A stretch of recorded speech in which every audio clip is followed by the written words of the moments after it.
Welcome, welcome, welcome to this week's Speak Your Truth podcast. Today, I have my beautiful friend Monica. She is here to talk about her business. She is an evidence based self discovery coach for high achieving women over 40. Her work sits at the intersection of spirituality, self image, and style. She offers a unique approach to helping clients transform the relationships with themselves to fully empower them in every area of their life. This leads to alignment between their inner self image and their outward self expression. Monica, welcome. I'm so glad you're here. I am super excited to be here, Lori. Thank you for having me.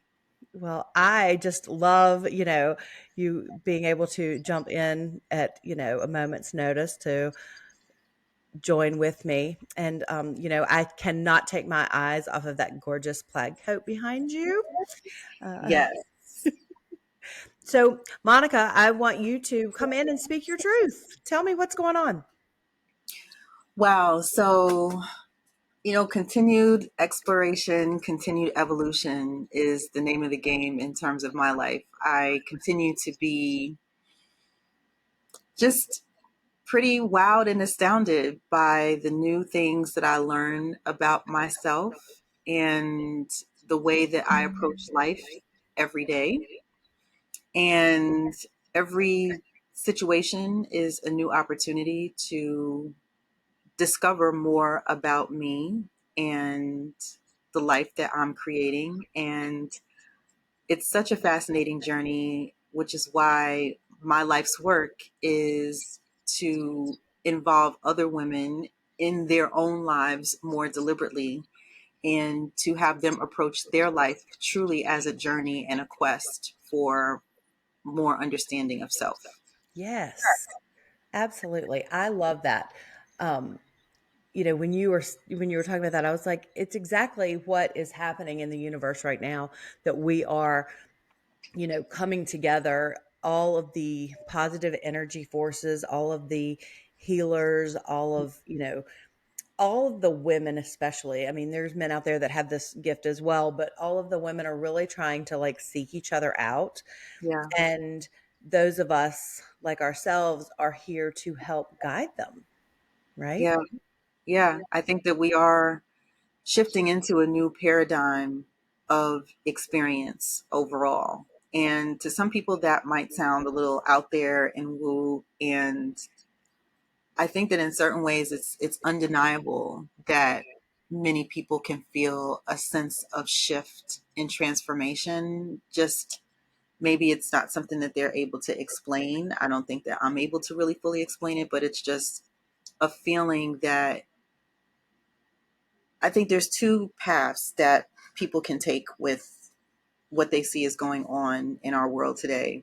I think some people do take a very doom and gloom approach to the demise of life as we've known it and the crumbling of society, and things are breaking down, and there's recession, and there's all this negative lens on what's actually happening. And then there's, I think, another perspective that says that, sometimes the storm comes not to destroy, but to clear a path for something new. And Yeah. when you look at cycles of nature, it is all about, giving and receiving. It is all about the cycle of life and death, and that there are structures, ways of being, ways of living that do need to crumble and kind of fall to the ground. And, sometimes that can feel very violent. It could feel very negative, and it is a necessary part of the evolution toward allowing the emergence of something even better, even greater, even more wonderful. And I choose to believe that line of thinking. Yes. I always laugh at myself because I will have these thoughts that pop up when I'm listening to someone. And when you were talking about that, I was like, "Oh yeah, so let's use, when people are like, "Oh, I don't know if I believe that or not," but let's use things like the fall of Rome. I Yeah. mean, it's you know, historically, if you read history, it is these are all things that happen to turn things up, to get things, to clear a path, just like you Right. said. So, Monica, tell me about your coaching with women and how you work with women, especially over 40 like me. Yes, yes. So I chose to work with women over 40 particularly, even though I do have some women in my sphere who are approaching 40, because they have begun to feel the rumbling in their bellies that there is something that they need to look more closely at in their lives. Um, but it really is about understanding more about how the you that you understand yourself to be, how that was formed. That you as an identity is simply a collection of stories that you were taught to believe about yourself, that were primarily formed at a point in your life when you did not have the ability to discern for yourself whether you wanted to accept this information, whether you wanted to identify with this information or not. It was, in that 0 to 7, 0 to 8 years old period in life when we're just soaking in things like a sponge. We're in a near hypnotic state. And largely, that story about who we are was given to us by other people, primarily our parents or primary caregivers, teachers, other authority figures. Maybe if you grew up in the church, that played a large role in who you came to understand yourself to be. And it continued to just kind of build and pile on over time. And then along with the roles and expectations and the titles that women have taken on over the course of their lives, I find that before you know it, you have a woman who is in her 40s kind of living a life that is an extension of this collection of stories that forms the identity that she believes herself to be. And it has gone so far astray from who she now is believing herself to be. So there's like this whole story, and then there's like who she really feels she is on the inside. And there's oftentimes a dissonance between like who a woman like is beginning to feel herself to be at a point where she's lived enough life to really understand, okay, I like this, I don't like this. I think maybe I've gotten off track in some way. I feel some kind of disillusionment, disenchantment about life. And so my work with women is to bring life back into alignment, to have her take the inward journey, to really begin to unpeel the layers of the story that was created by other people, and to get back to the core of who she is and like what she values most in her life.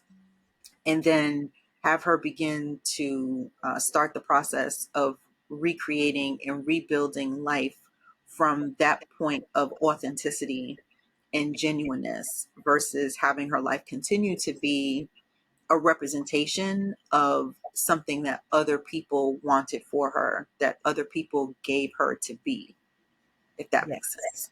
Yes.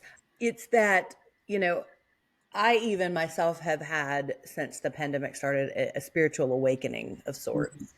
And I think it probably, I knew what I should be doing back in my 20s, but I didn't want to do it, or I wasn't confident enough to do it. I still had Mhm. a lot of I will say this as hindsight is 2020. I had a lot of lessons to learn. But yeah, that's and I think a lot of women are feeling that, we kind of were um thrust into, this way of being. Um where, we were wives and mothers, and as our own liberation came around, it was we wanted to do more, but we are still looked at on in a different lens than our male counterparts are in our jobs. We're expected to hold down a full-time job and parent and hold down the household, Mhm. and it's a very interesting struggle, I think, for a lot of women. It is. It is, especially when, like you said, those roles and responsibilities were taken on in as part of an expectation that this is what you do as a woman, and it isn't necessarily always a fully deliberate choice. It's just like, well, this is what I feel like I'm supposed to do. And so the experience is different when you find yourself in a situation like, okay, how did I even get here? Versus I planned for this. And Yeah. this is what I actively chose in my life. And like the experience of it is very different depending on how, like, which one of those paths you went down. Yeah. Yeah, absolutely. And to see, like I said, when you can take a look around and at your life as you have come down to it, at the time you might be feeling confused, like, oh, this is not where I'm supposed to be. I have learned to listen to myself much more, Yeah.